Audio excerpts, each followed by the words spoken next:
Good morning to all of you. चलिए आज हम देखते हैं बीएससी सेकेंड ईयर के शेप ऑफ मॉलिक्यूल टॉपिक में जो है इसमें सेडविक एंड पावेल थ्योरी क्या चीजें होती है और असेपर थ्योरी क्या चीजें होती है उसके बारे में देखते हैं। तो हमारा जो सेडविक पावेल थ्योरी होती है तो इसमें जब सेंट्रल एटम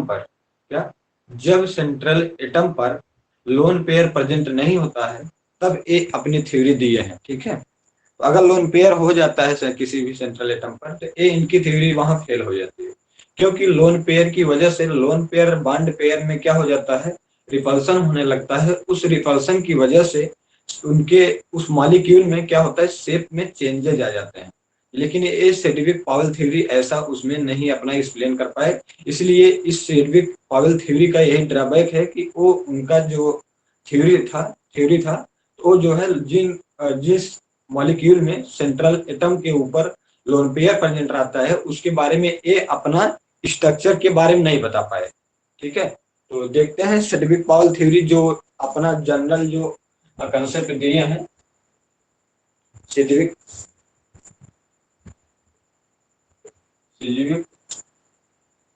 पावेल जो थ्योरी थी इसमें बस यही थी कि भाई अगर हमारे सेंट्रल एटम पर लोन पेयर नहीं है, केवल बॉन्ड पेयर है, तब क्या चीजें होंगी।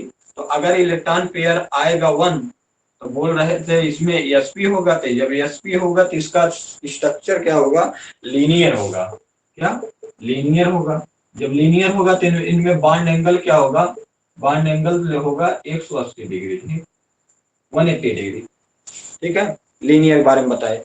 अब अगर आप इनका इलेक्ट्रॉन पेयर कितना आएगा, अगर 2 आएगा तो इसमें बोले sp2 होगा। भाई sp2 के लिए बोले क्या इसमें प्लेनर होगा, ट्राइगोनल प्लेनर कह सकते हो, ट्राइगोनल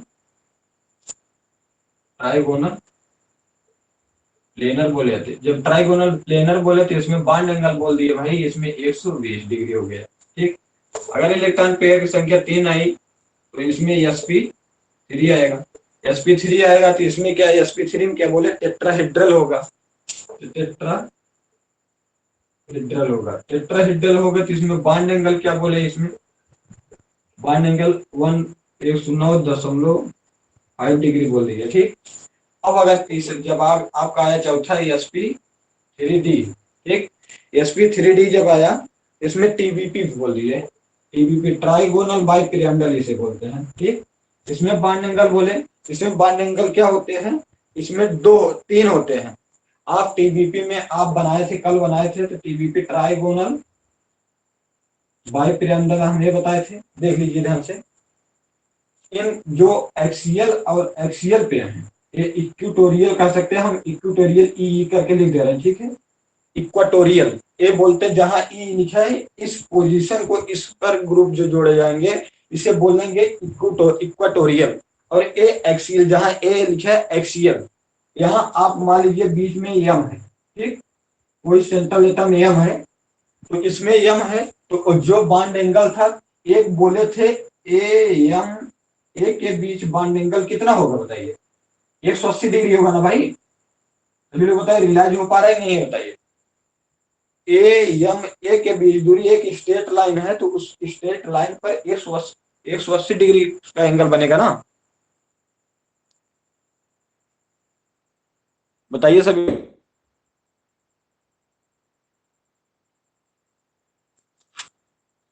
चलिए अब इसमें से और ए भी देख लीजिए, आपका ई के बीच देख लीजिए, ई के बीच देख लीजिए, उसमें क्या बोले 120 डिग्री होगा ना,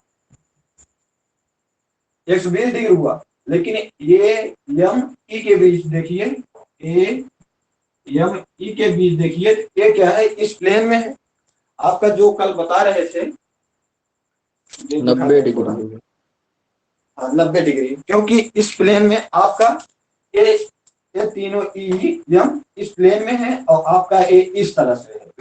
यहाँ ए है, यहाँ ए ऊपर ए है, उनके बीच एंगल 90 डिग्री हुआ। ठीक, इसमें 90 डिग्री, इसमें इसलिए इसमें बॉन्ड एंगल की जब बात आती है इसमें 90 डिग्री, 120 डिग्री, 180 डिग्री की बात आती है। ठीक, ये चीज है, इससे पहले नोट कर लिए, नहीं तो अभी आगे लिखेंगे तो नहीं समझ में आएगा कुछ भी।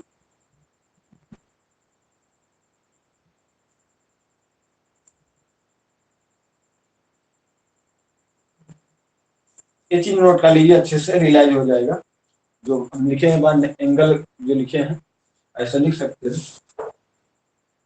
एंगल से ऐसे कर दीजिए, ठीक है। इसे नोट कर लीजिए, इसके बाद मैसेज करिए, इसके बाद तब बताएं। अच्छे से चीज रियलाइज हो पा रहा है ना, जिस तरह से हम लिखे देख लीजिए। ए एम ई के बीच, यानी कोई भी ले लीजिए, ए एम ई के बीच, इनके बीच क्या होगा, एंगल 90 डिग्री होगा, क्योंकि ए इस प्लेन में है, आपका ए यहाँ है, यहाँ का ऊपर यहाँ पे। तब यहां से देखे जाए इसके बीच angle 90 degree. A M A ये क्या है कि स्ट्रेट लाइन है, उस पर क्या है 180 डिग्री।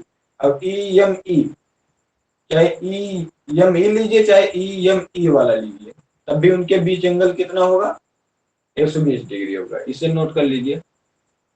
इसे ट्राइगोनल बाई पिरामिडल है। अब ए फिगर जब हम कहें टीबीपी, तो ए फिगर तुरंत आपको याद आना चाहिए, ठीक है। अभी इसके बारे में हम बताएंगे, मोर इलेक्ट्रोनिगेटिव एटम कहाँ रखेंगे, लोन पेयर आपका कहाँ मोर स्टेबल होगा रखने पर, वो सब चीजें अभी हम इसमें बता रहे हैं अच्छे से, ठीक। पहले इसे अच्छे से नोट कर लीजिए।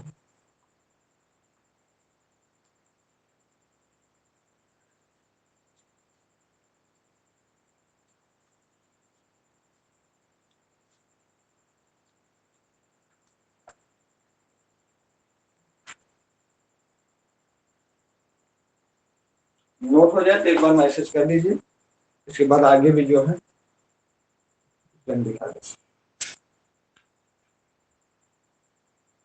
हो गया सर। चलिए,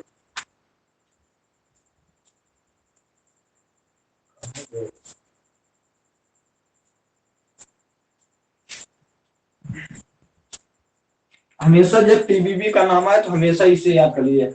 ट्राइगोनल बाई पिरामिडल क्या हो रहा है, क्योंकि इसे देखिए ए ई, इसे जब मिलाओगे ना, एक देखोगे तो आपका एक ऊपर पिरामिड बनेगा, और इनके बीच देखते ही हो, और ऊपर देखोगे एक पिरामिड बन रहा है, नीचे एक पिरामिड वैसे बनेगा ना, इसीलिए बाई ट्राइगोनल बाई पिरामिडल बोला जाता है इसे, ठीक है। अभी इसे इसे नीचे बनेगा, इस तरह से बनता है। बॉन्ड एंगल इसमें कितना हो गया, ये चीज हो गया। अब sp3d2 आएगा 5 में, sp3d2, या इसमें आएगा क्या, d2sp3। इसके केस में बोले हैं ये ऑक्टाहेड्रल होगा, क्या ऑक्टाहेड्रल। कल ऑक्टाहेड्रल के बारे में बताए थे, इसमें कितना है, 5 है, ठीक, 4 हुआ।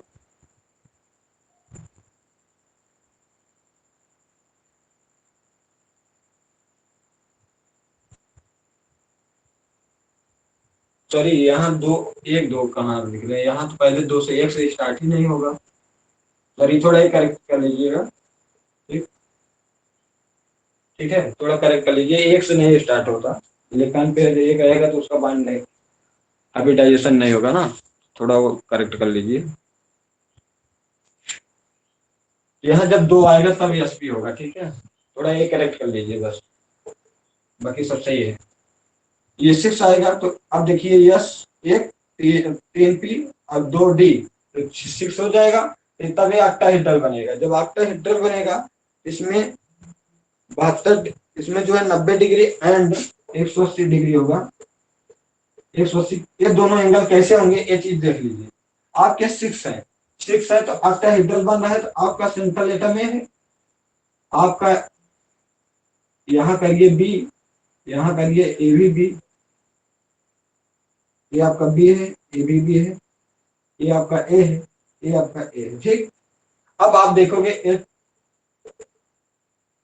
कहीं इस तरह से बन रहा है ना, ये इस तरह से बना, फिर इसके बाद ये इससे मिला दीजिए, इससे भी मिला दीजिए, ये ऑक्टाहेड्रल की तरह बनेगा, ठीक है।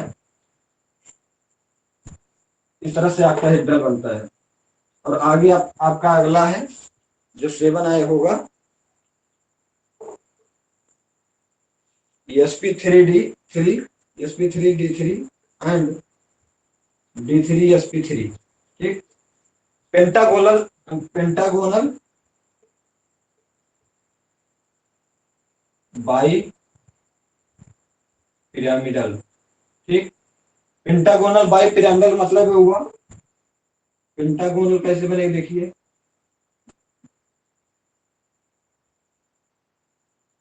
आपका सेंट्रल एटम यहाँ होगा, आपका पेंटागोनल बन गया होगा, पेंटागोनल बना है।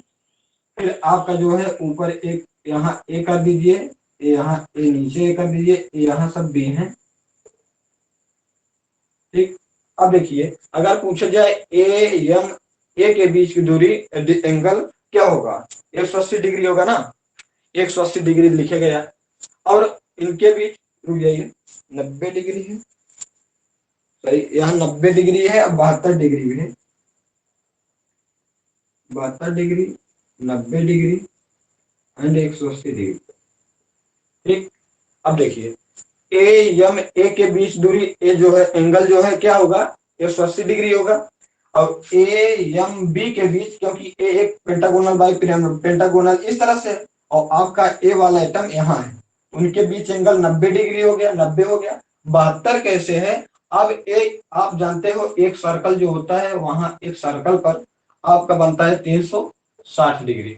तो कितने एंगल में डिवाइड हुआ है, 1 2 3 4 5, 5 से भाग कर दीजिए, 5 सत्ते 35, एक 5 दूना 10, 72 डिग्री आ गया। तो वही दिखा है, तो इनके M B F B M B के बीच जो एंगल होगा वो 72 डिग्री होगा। ये चीज अच्छे से रियलाइज हो गया कि नहीं, बताइए।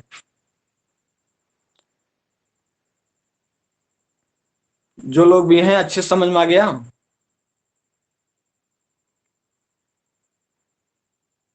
Yes sir.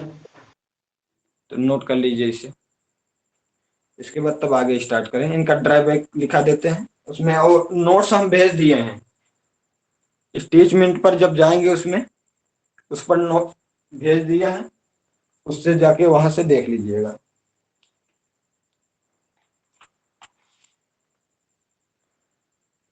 वहां ज्यादा हमें थ्योरी लिखाने की जरूरत नहीं है, ये सब चीजें हम लिखा चुके हैं, ठीक।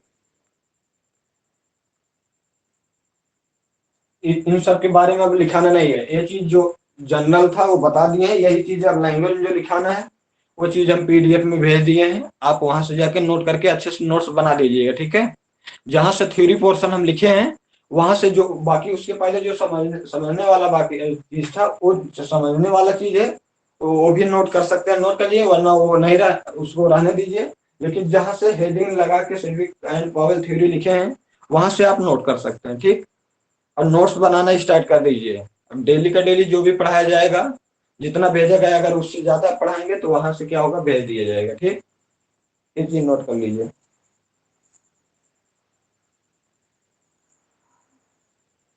अब वही चीज है, सिल्विक थ्योरी, पावेल में यही लिखाते, अगर एसपी आता तो बोलते हैं if the central atom of given molecule is SP hybrid, then structure of molecule will be linear with bond angle 180 degree. यही चीज अब लैंग्वेज में लिखा दे तो समय ज्यादा जाता, तो इसलिए हम क्या किए, पीडीएफ उसमें भेज दिए हैं, आप वहां से जाकर लिख लीजिएगा, ठीक है।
नोट हो गया फिर।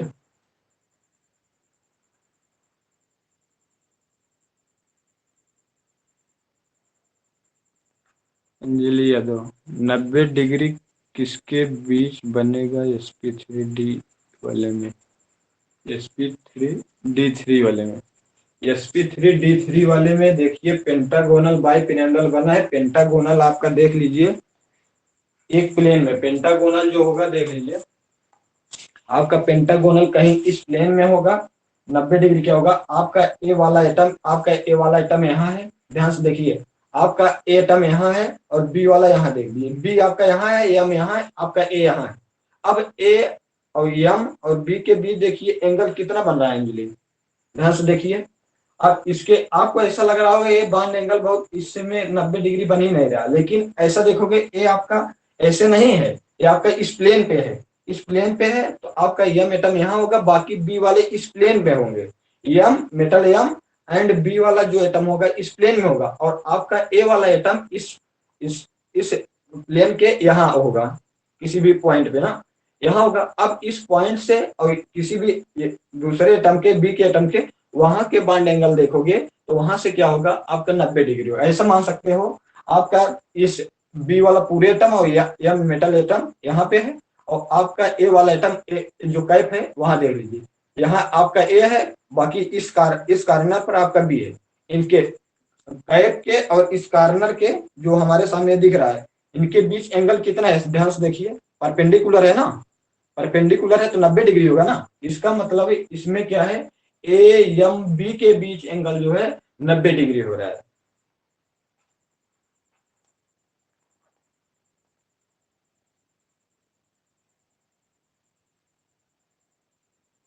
समझ गए अंजलि? चलिए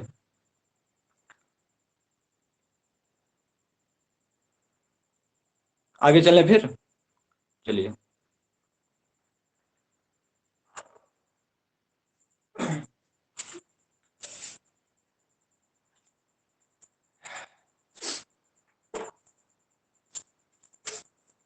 थोड़ा टाइप्स ऑफ हाइब्रिडाइजेशन में उसमें देख लें, जैसे sp3 आता है ना, sp3 आता है इसमें d2 sp2 आ जाता है, तो उसमें कौन से पार्टिसिपेट करेंगे डी रिएक्टर, उसके बारे में अभी जो है टीजीटी पीजीटी या लोअर पीसीएस में पूछ लिए हैं क्वेश्चंस, उसके बारे में हम देख लेते हैं, ठीक है। उसके बारे में लिखा दे रहे हैं कौन कौन से एक जगह रहेगा तो आपको देखने में आसानी रहेगी, ठीक।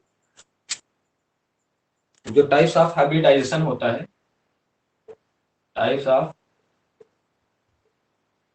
हाइब्रिडाइजेशन,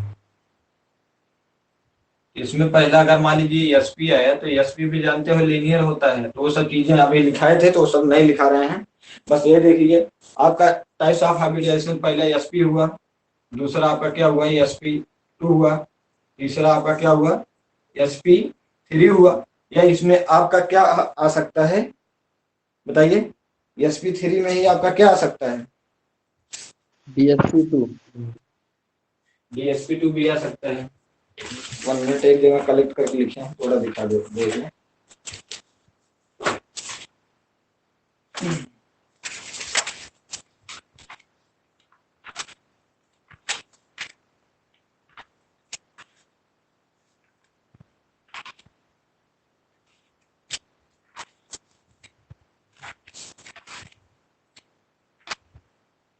और जो जब ये DSP2 आता है ना तो इसमें जो है DZ स्क्वायर वाला ही आता है, ठीक है। इसमें लिख लीजिएगा जैसे ये sp3 आया, ठीक है,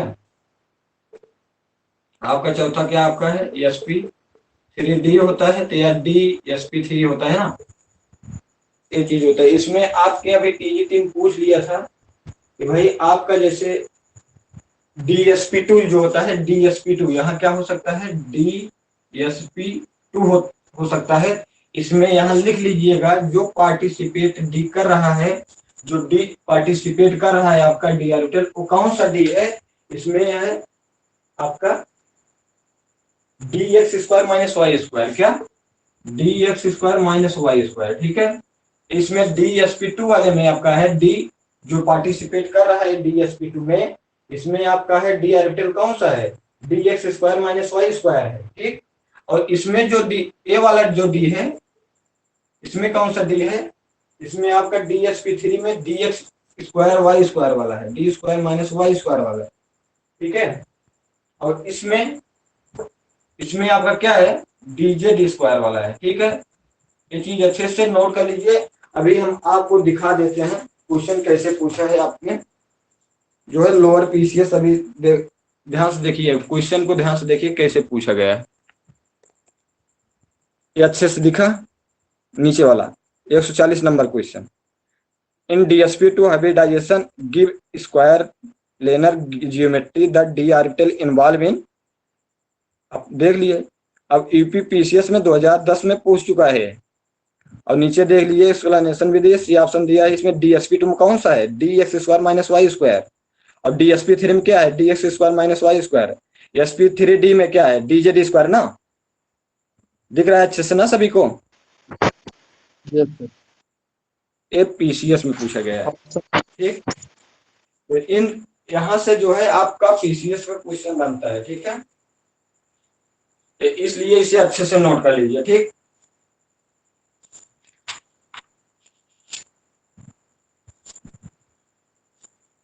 और DsP2 में dx स्क्वायर, ये चीज नोट कर लीजिए अच्छे से। और बचा आपका क्या है अगला,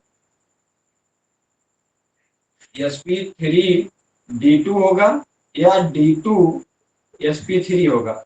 इसमें जो पार्टिसिपेट आपका कर रहा है डी वाला, इसमें जो पार्टिसिपेट आपका डी कर रहा है, इसमें लिख लीजिए dx square minus Y square and dz square, ठीक। dz स्क्वायर, ठीक है, इतना नोट कर लीजिए।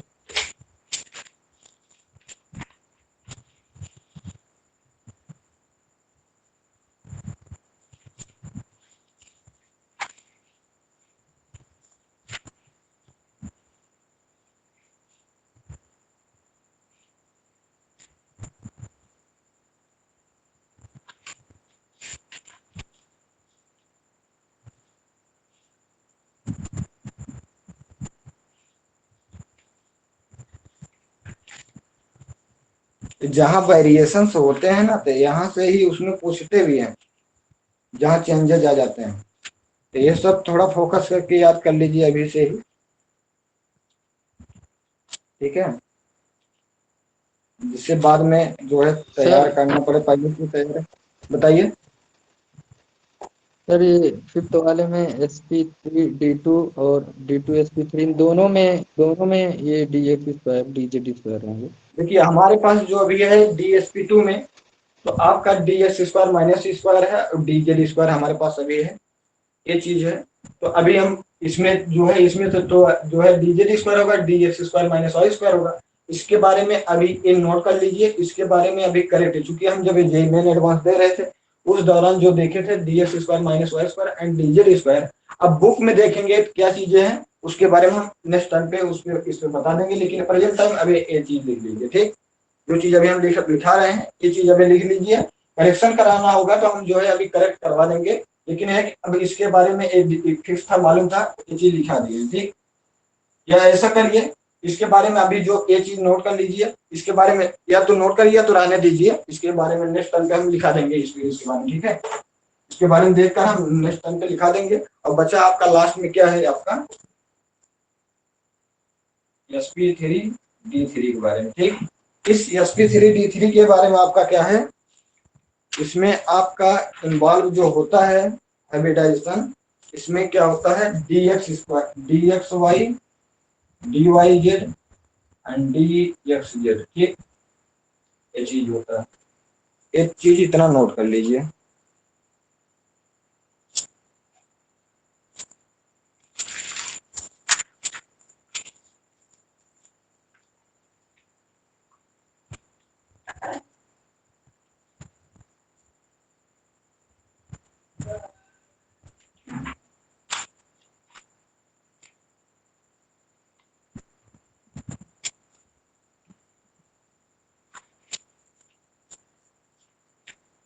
ये चीज अच्छे से नोट कर लीजिए और इसे तैयार कर लीजिएगा, क्योंकि कौन कौन से डी ऑर्बिटल पार्टिसिपेट कर रहे हैं, ठीक है।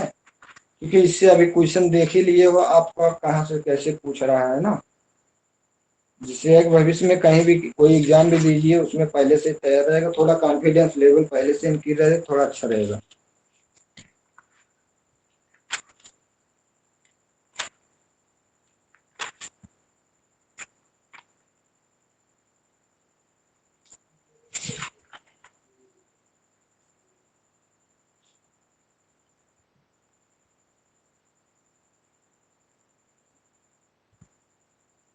ठीक है, इतना नोट हो गया सभी का, आगे चले फिर।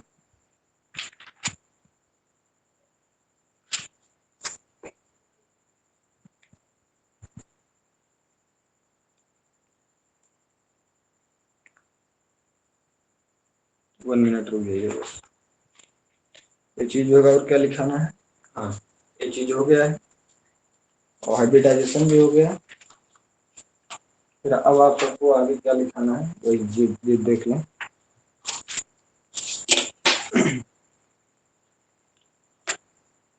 और जितना चीज अभी तक समझा दिए अच्छे समझ में आ गया सभी को ना, बताइए। Yes sir. जो भी चीजें हैं, तो ये सब चीजें जो भी थ्योरी पोर्शन है हम वो थ्योरी भेज देंगे, जितनी भी थ्योरी है हम पूरा सब समझा दे रहे हैं। ठीक है, तो आपका जो है इसमें ड्रॉबैक आपका यही है सेल्फी पावल थ्योरी में, ड्रॉबैक यही है कि उनका जो जिस किसी भी मॉलिक्यूल में सेंट्रल एटम पर अगर क्या है लोन पेयर प्रेजेंट रहते हैं तो उसमें क्या होता है वो अपनी थ्योरी वहां नहीं दे पाए। क्योंकि इनके पास केवल अगर बॉन्ड पेयर सेंट्रल एटम पर है तभी वो अपनी थ्योरी अपना एक्सप्लेन कर पाए, जैसे रेगुलर स्ट्रक्चर बोलते हैं, जिसमें अगर लोन पेयर नहीं रहता है किसी भी सेंट्रल एटम पर मॉलिक्यूल में तो उनका क्या होता है जियोमेट्री या स्ट्रक्चर कह सकते हो, और स्ट्रक्चर जो है रेगुलर होता है। स्ट्रक्चर में आपके दो चीजें आती है, क्या स्ट्रक्चर में आपकी दो चीजें आती है, क्या आती है, एक आता है जियोमेट्री और एक आता है शेप। जब आपके मॉलिक्यूल में जब आपके उस सेंट्रल एटम पर या उस कह सकते हो उस मॉलिक्यूल में सेंट्रल एटम के ऊपर अगर केवल बॉन्ड पेयर होता है तो क्या होता है कि उसमें बोला जाता है भाई जो उसका स्ट्रक्चर होगा रेगुलर होगा। क्योंकि क्यों रेगुलर होगा, क्योंकि उस पर अगर लोन पेयर नहीं है, लोन पेयर नहीं है तो उसमें क्या होगा lone pair bond pair repulsion नहीं होगा, तो दैट इज उसमें शेप में वही होगा, जो ज्योमेट्री भी वही होगी, शेप भी वही होगा। शेप कब चेंज होता है, तब चेंज होता है जब सेंट्रल एटम पर लोन पेयर आता है। आप जानते हैं लोन पेयर जब आता है तो लोन पेयर बॉन्ड पेयर के बीच रिपल्सन होने लगता है, और बॉन्ड पेयर और ज्योमेट्री कब क्या होती है सेम, अगर रेगुलर तब बोलेंगे जब बॉन्ड पेयर जब लोन पेयर नहीं होगा। और ये भी जानते हो बॉन्ड पेयर और रिपल्सन आर्डर देख लीजिए, order of repulsion, order of repulsion अगर देखा जाए तो सबसे ज्यादा किस में होता है लोन पेयर में, फिर लोन पेयर बॉन्ड पेयर में, ठीक, इसके बाद बॉन्ड पेयर में, ठीक। तो ये मिनिमम रिपल्सन है तो इसीलिए इससे जो है उस स्ट्रक्चर पर कोई डिस्टॉर्शन या डिस्टरबेंस क्रिएट नहीं होता है, इसीलिए इस पर इसकी ज्योमेट्री और शेप दोनों क्या होते हैं सेम होते हैं जब उस मॉलिक्यूल में सेंट्रल एटम के ऊपर क्या है लोन पेयर नहीं है, ठीक। जब लोन पेयर आता है तो ज्योमेट्री तो वही रहती है लेकिन शेप में चेंज आ जाता है। जो शेप में चेंज आता है उसके लिए वसेपर थ्योरी आई, जब वसेपर थ्योरी आई उसके बाद अपनी जो थ्योरी दी है उसके आगे अब देखते हैं, ठीक। चलिए अब आगे देखते हैं, ठीक है, इतना नोट हो गया तो आगे चल रहे हैं। ये चीज नोट कर लीजिए।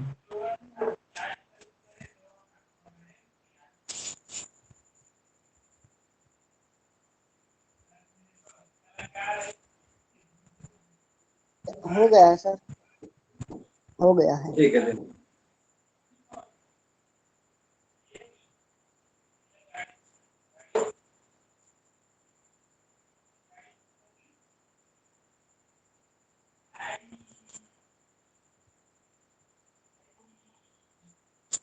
और उसे पर फिर में उसमें ड्रॉबैक शेडिंग में ड्रॉबैक वही लिख लीजिएगा कि उसमें अगर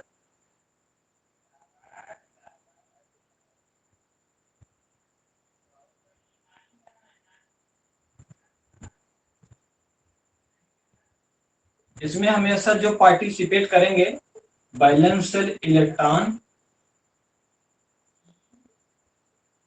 पेयर रिपल्सन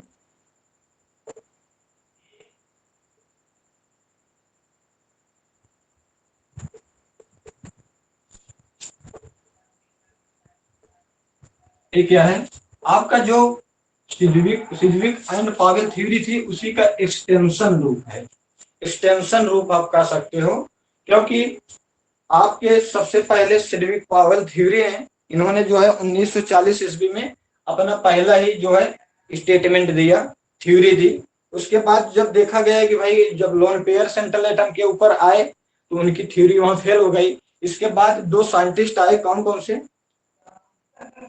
गिलेस्पी एंड निहोल।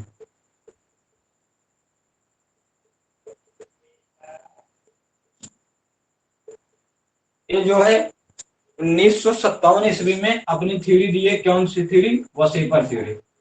इस वसेपर थ्योरी में ये भी बता दिए भाई, इस वसेपर थ्योरी ये कहती है कि इनके द्वारा कि बोला कि अगर सेंट्रल एटम सिद्विक ने तो बताया था केवल बॉन्ड पेयर होगा तभी हमारी थ्योरी अप्लाई होगी, लेकिन इन सब ने बताया कि हमारी वसेपर थ्योरी जब अप्लाई वहां भी होगी जिस सेंट्रल एटम पर अगर बॉन्ड पेयर भी होगा साथ में लोन पेयर होगा तब भी हमारी थ्योरी जो है वहां सेटिस्फाई हो जाएगी। इसीलिए जो है उसी कह सकते हो सिद्विक पावेल थ्योरी का ही एक्सटेंशन रूप है। उसमें क्या है, बॉन्ड पेयर इसमें भी आएगा, बॉन्ड पेयर साथ में इसमें लोन पेयर भी काउंट होगा, तो काउंट होगा तो इसमें शेप और ज्योमेट्री अच्छे से एक्सप्लेन हो सकती है। ठीक, और एजम्पशंस देख लीजिए। अब जो है इसमें जो है आपके जो geometry and shape of simple covalent molecule होंगे या आयंस होंगे वो नॉन ट्रांजिशन एलिमेंट होने चाहिए। ठीक, नॉन ट्रांजिशन एलिमेंट होने चाहिए। ठीक है, तो उसमें जो है अब वसेपर थ्योरी यूज करके इसमें बताए गए हैं। ठीक, एजम्पशन के बारे में हम एक चीज लिखा चुके हैं या पीडीएफ भेज चुके हैं, उसको देख लीजिएगा। उसमें यही है कि according to VSEPR theory the geometry of molecule depend on the number of bonding and non bonding electron in the central atom. यानी कि आपका जो सेंट्रल एटम होगा कुछ बॉन्डिंग इलेक्ट्रॉन होंगे, क्या कुछ बॉन्डिंग इलेक्ट्रॉन होंगे, जो जैसे इलेक्ट्रॉन पेयर होगा ना, इलेक्ट्रॉन जो पेयर होगा उसमें इलेक्ट्रॉन पेयर है, कुछ बॉन्डिंग इलेक्ट्रॉन होंगे, बॉन्डिंग इलेक्ट्रॉन होंगे, कुछ नॉन बॉन्डिंग इलेक्ट्रॉन होंगे। ठीक, उस सेंट्रल एटम पर कुछ नॉन बॉन्डिंग इलेक्ट्रॉन होंगे, non bonding electron, non bonding electron को ही बोलेंगे, जो बॉन्ड नहीं बना रहे हैं उसको क्या नाम देंगे, लोन पेयर इलेक्ट्रॉन। ठीक, लोन पेयर इलेक्ट्रॉन। अब बॉन्डिंग इलेक्ट्रॉन जो है इसे बोलेंगे bond pair, bond pair electron ऐसे लिखेंगे, बीपी नहीं है, बॉन्ड पेयर लिख लीजिएगा। बॉन्ड पेयर इलेक्ट्रॉन जो बॉन्डिंग इलेक्ट्रॉन होंगे उन्हें बोलेंगे बॉन्ड पेयर इलेक्ट्रॉन, जो नॉन बॉन्डिंग इलेक्ट्रॉन होंगे तो लोन पेयर की तरह बिहेव होंगे। ठीक, उसमें ये चीज कहा गया। ठीक, तो इसके बाद central atom which arrange themselves in such a way that there is minimum repulsion between them, so the molecule has minimum energy that is maximum stability। यानी क्या है कि आपका इसमें जो है लोन पेयर और बॉन्ड पेयर के बीच जहां मिनिमम रिपल्सन होगा दैट इज वहां मैक्सिमम स्टेबिलिटी होगी। इस तरह से अरेंजमेंट इसमें बताए हैं, क्या शेप मॉलिक्यूल्स के ज्योमेट्री एंड शेप के बारे में। ठीक, ये चीज है। ठीक है, जो आपका ज्योमेट्री होती है मॉलिक्यूल्स के सेंट्रल, जो भी मॉलिक्यूल्स का स्ट्रक्चर होता है वो डिपेंड करता है भाई आपका लोन पेयर बॉन्ड पेयर कितने हैं, क्योंकि लोन पेयर आने की वजह से जानते हो जो आपका उसका स्ट्रक्चर होता है उस मॉलिक्यूल का इरेगुलर हो जाता है। इरेगुलर मतलब असिमेट्रिक कर सकते हैं या सिमेट्रिक कर सकते हैं या अनसिमेट्रिक कर सकते हैं। ठीक है, वहां चेंज हो जाते हैं, रेगुलरिटी नहीं रह जाती। उसके उस लोन पेयर की वजह से लोन पेयर बॉन्ड पेयर या लोन पेयर के बीच रिपल्सन होने के कारण वो ज्योमेट्री जो है उनका स्ट्रक्चर चेंज हो जाता है। दैट इज ज्योमेट्री वही रहेगी लेकिन शेप में चेंजेस आ जाते हैं। ठीक है, ड्यू टू रिपल्सन, ये चीज है। और अगर आपका जो है if central atom of a molecule is surrounded only bond pair of electron then molecule has regular geometry. वही चीज है कि अगर आपके उस मॉलिक्यूल के सेंट्रल एटम पर केवल बॉन्ड पेयर है तो उसकी जो ज्योमेट्री होगी वो रेगुलर होगी। ठीक, ठीक है, जैसे आपका जो है रेगुलर कैसे होगा? तो अगर इलेक्ट्रॉन पेयर की संख्या केवल बॉन्ड पेयर उसमें बोला है, अगर उस मॉलिक्यूल में सेंट्रल एटम केवल उसमें बॉन्ड पेयर ऑफ इलेक्ट्रॉन है, तो उसमें बोलोगे तो अगर 2 आएगा तो बोल दोगे लीनियर है। ठीक, लीनियर है, इलेक्ट्रॉन पेयर की संख्या बोल रहे हैं, इलेक्ट्रॉन पेयर की संख्या अगर लीनियर है तो केवल बॉन्ड पेयर की बात हो रहा है। 2 है लीनियर है, 3 है क्या ट्राइगोनल प्लेनर है। जो अभी सिडविक ने बताया था वही चीज है, सिडविक का भी ए भी यूज किए हैं।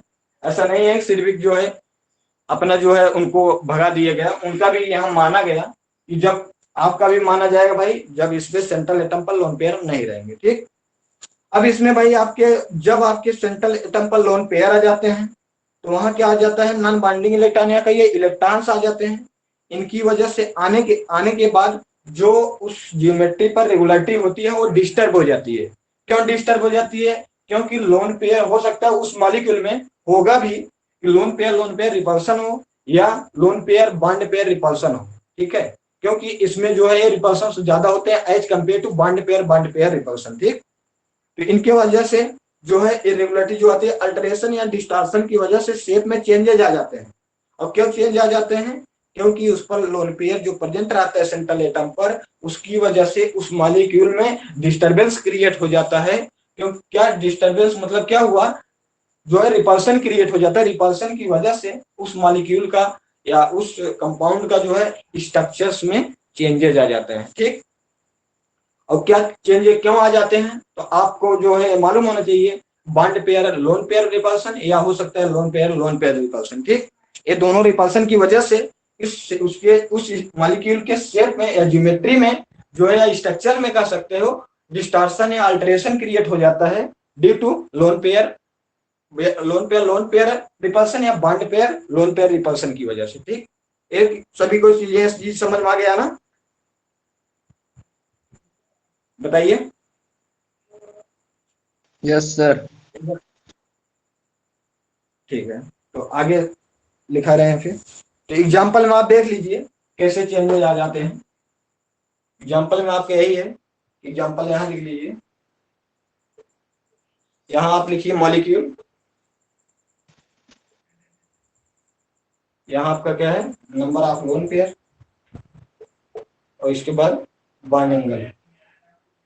अब भाई बॉन्ड एंगल, अब जब डिस्टॉर्शन होगा रिपल्सन होगा तो भाई बॉन्ड एंगल में भी चेंजेस आएंगे, ये चीज है। अब CH आपका एक CH4 है, एक आपका H2O है। ठीक, सॉरी यहाँ NH3 कर दीजिए, यहाँ H2O कर दीजिए। ठीक, इसके पास एक लोन पेयर, इसके पास 2 लोन पेयर। ठीक, इनके पास लोन पेयर ही नहीं है, इनके पास क्या है लोन पेयर नहीं है, that is number of lone pair की संख्या कितनी हुई 0। जब 0 होगी थी इनका जो बॉन्ड एंगल होगा 109 डिग्री 109.5 डिग्री। ठीक, अमोनिया का ये भी इसका भी क्या होता है, जितने भी मॉलिक्यूल दिए हैं इनकी ज्योमेट्री अभी देखोगे, ज्योमेट्री जो होती है टेट्राहेड्रल ही होती है। क्या टेट्राहेड्रल ही होती है, लेकिन इनके जो लोन पेयर प्रेजेंट है इनकी वजह से इनके शेप में चेंजेस आ जाते हैं। इनका वी शेप हो जाता है, इनका हो जाता है ट्रायगोनल पिरामिडल ना। तो ये चीज अभी समझ में आ जाएगा जब स्ट्रक्चर इसके बारे में पढ़ोगे। तो अब इसमें एक लोन पेयर है, इसमें 2 लोन पेयर है। ठीक, तो जहां तक एक लोन पेयर कमी से यहाँ 109 डिग्री 28 मिनट 109.5 डिग्री हुआ और यहाँ 100.5 डिग्री। अप्रॉक्स देख रहे हो कि एक लोन पेयर आने की डिग्री की कमी आई, एक लोन पेयर की वजह से अप्रॉक्स आपका 2R कर सकते हो 2.5 डिग्री का एंगल में चेंज आ गया, यह कमी हो गई। अब इसमें 2 डिग्री है, इसमें कर सकते हो 104.5 डिग्री। तो क्या होगा, यहाँ से 109 डिग्री होना चाहिए, इस पास लोन पेयर नहीं है, इनके पास 2 लोन पेयर है, एक लोन पेयर कर रहे हैं 2 या 2.5 डिग्री का कमी हो जाता है। तो इसमें देख लीजिए अब 2 लोन पेयर है तो 25 दूना 50 यानी 5 डिग्री की इसमें कमी हो जाएगी। इससे देख रहे हो 5 डिग्री के अप्रॉक्स कमी हुई है, 2 या 2.5 डिग्री की जो है कमी हो जाती है। किसकी वजह से, लोन पेयर और lone pair bond pair repulsion की वजह से। अभी अच्छे से चीज समझ में आ जाएगा। देख रहे हो एक लोन पेयर की वजह से 2 डिग्री और यहाँ कर सकते हो 2.5 डिग्री का, जो अप्रोक्सीमेटली इतना हो सकता है, ठीक है। तो जब ये चीज होगा तो इसमें देख रहे हो, इसमें भी देख लीजिए, तो 109 से 0.5 से 107 आया, यानी 2 डिग्री की कमी हुई। यहाँ से देखिए, इससे इस पे लोन पेयर नहीं था, इस पे 2 लोन पेयर था, इससे जो है कितना कमी हुआ, 5 डिग्री का कमी हुआ, क्योंकि एक डिग्री से 2 डिग्री या 2.5 डिग्री का कमी हो जाता है। इसमें जो है 2 लोन पेयर थे, इसीलिए 1 डिग्री से, एक लोन पेयर से 2 डिग्री या 2.5 डिग्री, और आपका जो 2 लोन पेयर है उसकी वजह से 4 का ही है, क्या 4 डिग्री या 5 डिग्री होगा। ये चीज अच्छे सभी को समझ में आ गया ना? बताइए। Yes sir. Yes sir. इन सब का नोट्स जो है हम वहां प्रोवाइड कर देंगे, वो सब चीजें आप नोट कर लीजिएगा, ठीक है। चलिए आगे देखते हैं फिर। नोट करना चाहिए तो नोट कर लीजिए, इतना इतना नोट कर लीजिए।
हो गया सर।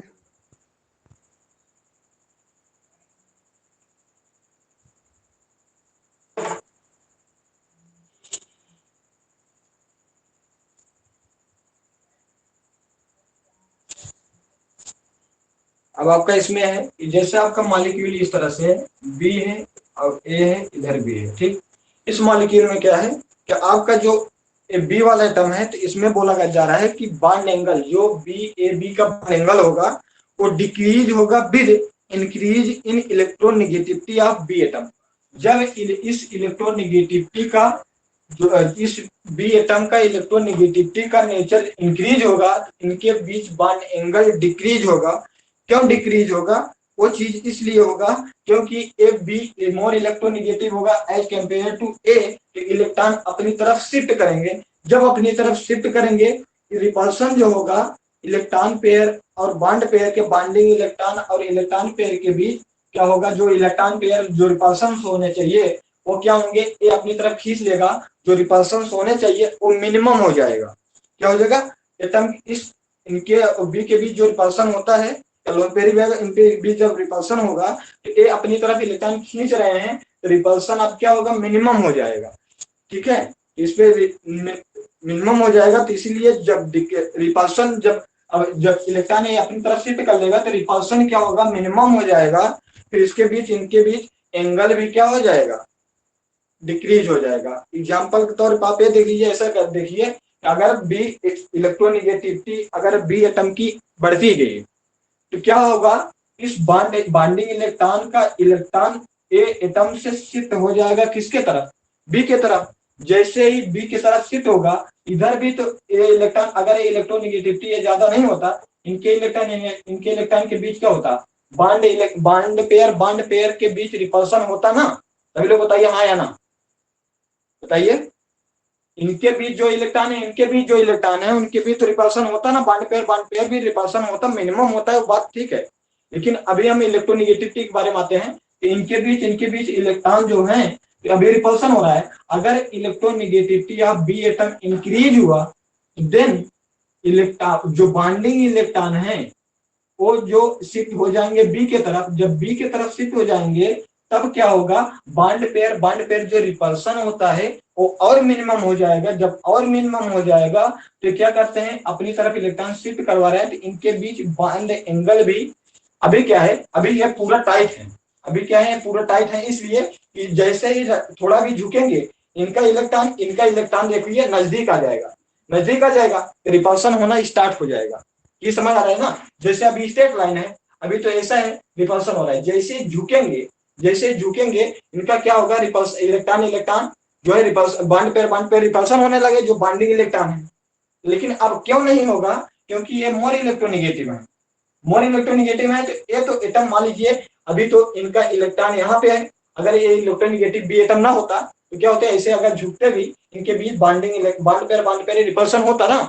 तो लेकिन अब क्या है कि इसलिए रिपल्सन यहाँ मिनिमम हो गया, यहाँ भी बी आपका मोर इलेक्ट्रोनिगेटिव एटम, यहाँ भी बी मोर इलेक्ट्रोनिगेटिव एटम, ये वाला यहाँ का इलेक्ट्रॉन जो यहाँ होना चाहिए बेंड करने पर, तो ये क्या होगा, तो इलेक्ट्रॉन अपनी तरफ पूरा जब खींच लेगा ये भी अपनी तरफ खींच लेगा।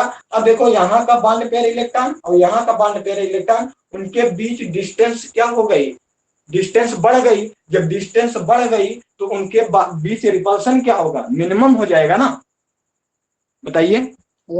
Yes sir. कम हो जाएगा। जब रिपल्सन मिनिमम हो जाएगा तो वही चीज है, जब मिनिमम रिपल्सन हो जाएगा तो ये और नजदीक आने का प्रयास करेंगे। तो जब और नजदीक आएंगे तो इसका मतलब है कि भाई अगर ये मोर इलेक्ट्रोनिगेटिव है तो अपने तरफ इलेक्ट्रॉन खींच करके ये नजदीक आ करके, तो कोई रिपल्सन उतना ज्यादा नहीं होगा, ये नजदीक आ भी सकते हैं। इसी वजह से जब इसकी इलेक्ट्रोनिगेटिविटी इंक्रीज हो जाएगी, इनके बीच बॉन्ड एंगल क्या होगा, डिक्रीज हो जाएगा। क्यों डिक्रीज होगा, क्योंकि ये मोर इलेक्ट्रोनिगेटिव है, इस बॉन्ड पेयर ऑफ इलेक्ट्रॉन को अपनी तरफ शिफ्ट करवाएगा, अपनी तरफ शिफ्ट करवाएगा। अगर झुकेगा भी तो उनके बीच बॉन्ड रिपल्सन नहीं होगा, बॉन्ड पेयर जो बॉन्डिंग इलेक्ट्रॉन है इनके बीच रिपल्सन नहीं होगा। तो क्या करते हैं, झुक सकते हैं ना। अगर झुक सकते हैं तो इसका मतलब है उनके बीच बॉन्ड एंगल क्या हो जाएगा, डिक्रीज हो जाएगा। ठीक है, जैसे एग्जांपल में आप देख लीजिए, Pi3 है और Br3 है, फिर आगे देख लीजिए PCl3।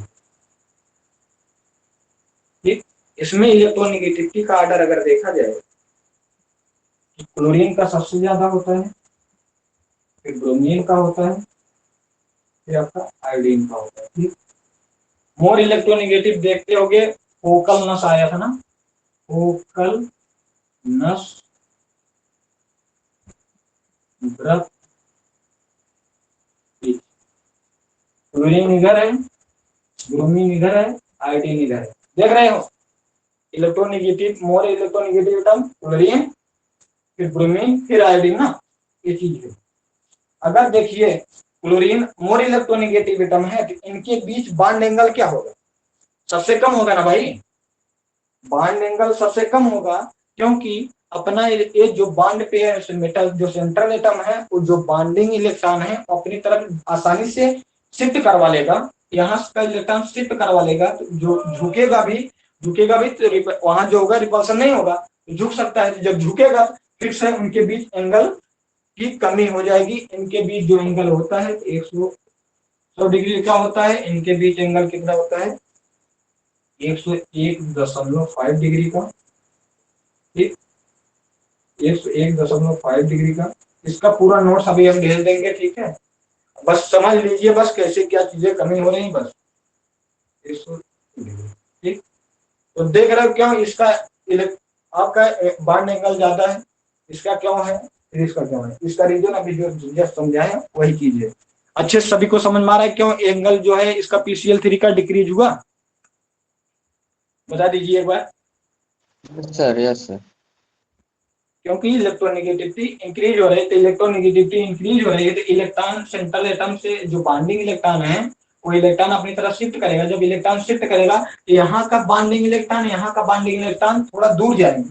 जब दूर जाएंगे तो थोड़ा झुकाओगे भी, जब झुकाओगे भी तो उनके बीच जो है रिपल्सन मिनिमम और मिनिमम हो जाएगा ड्यू टू जो, क्योंकि आपका जो मोर इलेक्ट्रोनिगेटिव एटम भी है वो अपनी तरफ इलेक्ट्रॉन खींचेगा, तो थोड़ा झुकाओगे तो तब भी देखोगे इलेक्ट्रॉन जो बॉन्डिंग इलेक्ट्रॉन अब है तो क्या होंगे, तब भी दूर दूर है तो रिपल्सन मिनिमम हो जाएगा। जब रिपल्सन होगा स्टेबल मैक्सिमम, स्टेबिलिटी मैक्सिमम हो जाएगी। जब मैक्सिमम होगा उनके बीच बॉन्ड एंगल भी कम हो जाएगा। ठीक, ये चीज नोट कर लीजिए, ये इलेक्ट्रोनिगेटिविटी का ऑर्डर है, चाहे ये नोट कर लीजिए चाहे इलेक्ट्रोनिगेटिविटी का ए भी ऑर्डर है।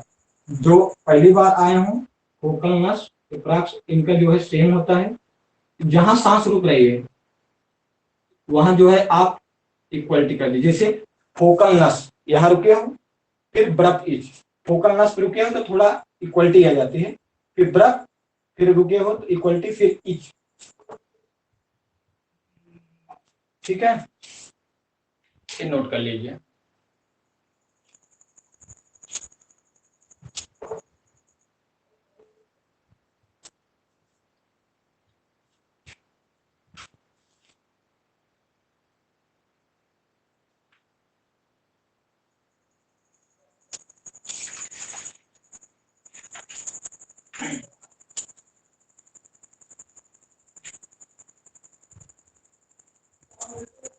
और थोड़ा एक चीज लिखा देते हैं, इसके बाद कल लिखाएंगे क्या, आपका लिमिटेशन ऑफ सेपर थ्योरी। ठीक, तो थोड़ा इसमें एक चीज और बचा है, इसमें इसका भी ले लीजिए ASI3 का। इसमें बॉन्ड एंगल 101 डिग्री है। फिर ASBR3,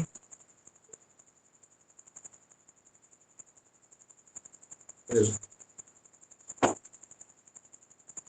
ये बॉन्ड एंगल है भाई, तो थोड़ा बहुत इसमें बॉन्ड एंगल में थोड़ा रटना होगा। हाँ, बता सकते हो कब रिलेशन होगा, कम ज्यादा डिक्रीजिंग इंक्रीजिंग ऑर्डर आएगा तो बता सकते हो, लेकिन अब डायरेक्ट एंगल ही पूछ लेते हैं एंगल का, तो इसमें तैयार करना होगा ना। अब रीजन क्या है, घट क्यों रहा है, वो चीज समझ में आ जाए बस। ठीक, ये चीज नोट कर लीजिए।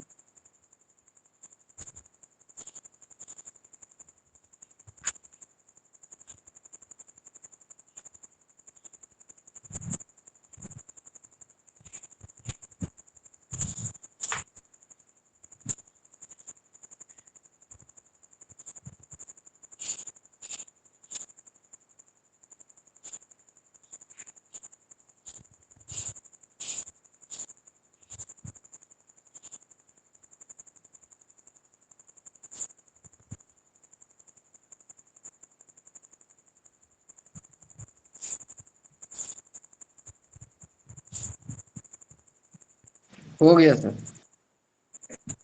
चलिए,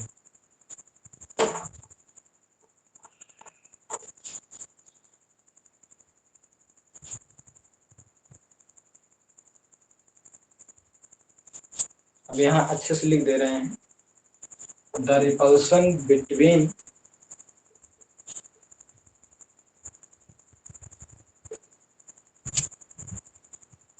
electron pair in filled cell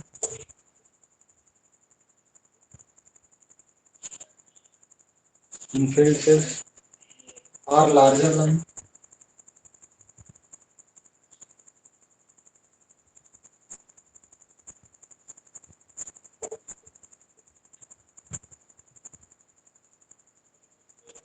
repulsion between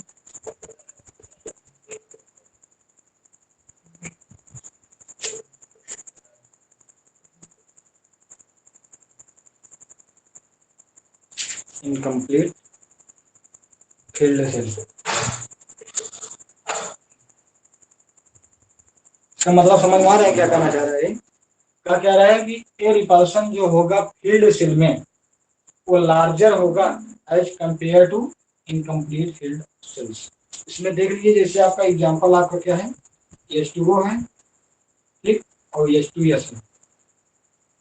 H2S आप जानते हो कितने, कौन से पीरियड का है, तीसरे पीरियड का है। जब तीसरे पीरियड का है, इनके पास डी ऑर्बिटल भी होता है। ठीक, इनके पास डी ऑर्बिटल हो जाता है ना, क्योंकि डी ऑर्बिटल का 3D से ही स्टार्ट ही होता है ना। सभी को याद है कि नहीं आता ये, आपका यस डी सर। ऑर्बिटल का स्टार्टअप तीसरे पीरियड से ही हो जाता है।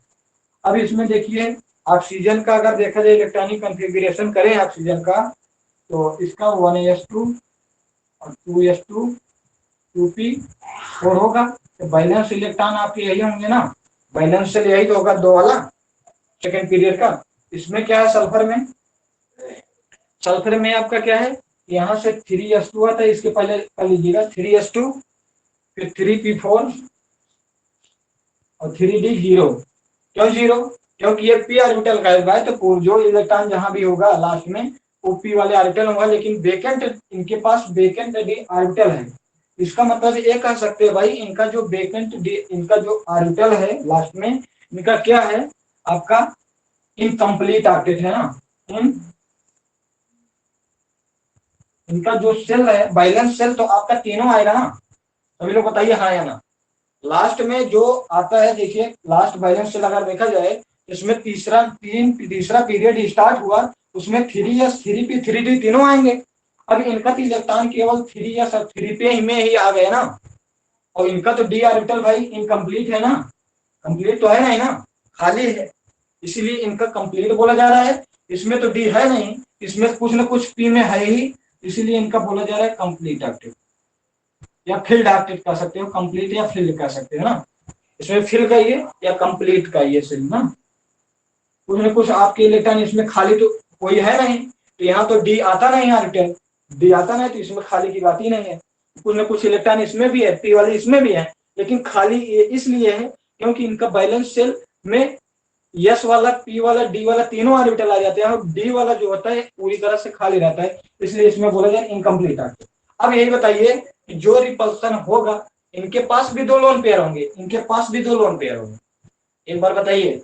इनके पास, क्योंकि ये सेम ग्रुप के ही एलिमेंट है, ऑक्सीजन और सल्फर, चीज समझ में आ रहा है ना। ऑक्सीजन और सल्फर सेम ग्रुप के हैं, इनके पास भी दो लोन पेयर, इनके पास भी दो लोन पेयर, ठीक, दोनों के पास दो दो लोन पेयर रहेंगे, लेकिन मिनिमम रिपल्सन किसमें होगा, मिनिमम रिपल्सन किसमें होगा बताइए। मिनिमम रिपल्सन जो इनकम्प्लीट सेल है, जब इनमें मिनिमम रिपल्सन होगा भाई, तो इनके के बीच तो क्या होगा, मिनिमम रिपल्सन होगा तो बॉन्ड एंगल क्या हो जाएगा, एक बार बता दीजिए। रिपल्सन होता है तो भाई, तो आपके बॉन्ड एंगल में कमी आ जाती है ना, रिपल्सन की वजह से कमी आ जाती है, तो ये चीज होता है, तो बॉन्ड एंगल में इसमें ज्यादा देखिए, आपका इनकम्प्लीट ऑक्टेट है ना, इसमें कुछ एक्सेप्शंस भी हैं, तो इसमें नोट कर लीजिएगा। इसमें जो है रिपल्सन इसमें भी हो रहा है, जब केवल रिपल्सन की बात करेगा, क्योंकि बॉन्ड एंगल में वो अपना अलग है, जब रिपल्सन की बात होगी आप बोलिएगा तो H2S में रिपल्सन जो है मिनिमम होगा, और इसमें जो है रिपल्सन मैक्सिमम होगा, ठीक, क्योंकि ये क्या है, कंप्लीट सेल है और ये इनकम्प्लीट सेल है। अभी आपने देखा, जो रिपल्सन बिटवीन इलेक्ट्रॉन पेयर होता है, रिपल्सन वो मिनिमम मैक्सिमम किसमें होता है, जो कंप्लीट ऑब्जेक्ट होता है। इनके बीच एग्जांपल में देख लीजिए, H2O का जो बॉन्ड एंगल होता है 104.5 डिग्री का, इसमें जो हो जाता है 92.2 डिग्री का, ठीक है। इसमें आपके बॉन्ड एंगल में फैक्टर भी आते हैं, जैसे आपका सेंट्रल एटम मोर इलेक्ट्रोनेगेटिव नहीं है तो इलेक्ट्रॉन उस जो जैसे हाइड्रोजन है, हाइड्रोजन से मोर इलेक्ट्रोनेगेटिव ऐसा है, तो हाइड्रोजन से इलेक्ट्रॉन जो बॉन्डिंग इलेक्ट्रॉन अपनी तरफ किया है, अपनी तरफ किया है, तो उसमें जो है बहुत सारे एक्सेप्शन अपवाद भी है, एक्सेप्शन भी है, उससे थोड़ा रटना तो होता है, तो इसमें देख लीजिए। बस रिपल्सन की जब बात करेगा तो आप बोलिए H2S में मिनिमम रिपल्सन होगा एज कंपेयर टू H2O, ठीक, ये चीज है, ठीक है। क्योंकि इसमें बस है दो लोन पेयर इस पर भी है, दो लोन पेयर इस पर भी है, अगर क्वेश्चन पूछेगा बॉन्ड एंगल में भी पूछ सकता है, आप बॉन्ड एंगल रख लीजिए इसका, और ये भी कर दीजिए, और इसका तो नहीं रखना होगा, क्योंकि आप टेट्राहेड्रल होता है, जब टेट्राहेड्रल होता है उसमें दो लोन पेयर आएगा, दो लोन पेयर की वजह से हम अभी बोले हैं कि एक लोन पेयर की वजह से 2 डिग्री या 2.5 डिग्री की डिक्रीज हो जाता है उसके बॉन्ड एंगल में, ठीक, ठीक है। ये चीज आज का इतना समझ में आया सभी को।